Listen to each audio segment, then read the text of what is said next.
একটা প্রশ্ন করি। গত ১ বছরে তুমি মোবাইলে কত সময় কাটিয়েছ? আর সেই সময়ের বিনিময়ে তুমি কি পেয়েছ? একটু ভেবে দেখো।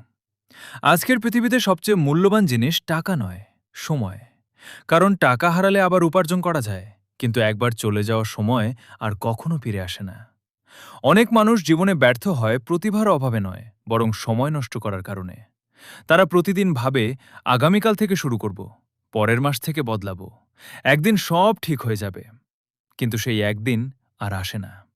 মনে রেখো, সফল মানুষ আর সাধারণ মানুষের মধ্যে সবচেয়ে বড় পার্থক্য হল সময়ের ব্যবহার। সফল মানুষরা তাদের সময়কে বিনিয়োগ করে, আর অধিকাংশ মানুষ সময়কে নষ্ট করে। যদি তুমি সত্যিই নিজের জীবন বদলাতে চাও, তাহলে বড় কিছু দিয়ে নয়, ছোট কিছু দিয়ে শুরু করো। প্রতিদিন ৩০ মিনিট নতুন কিছু শেখো, কারণ প্রতিদিনের ছোট ছোট উন্নতি একদিন বড় সাফল্যে পরিণত হয়। আজ তুমি যে সিদ্ধান্ত নিচ্ছ, আগামীকাল তোমার জীবন ঠিক সেই সিদ্ধান্তের ফলাফল হবে।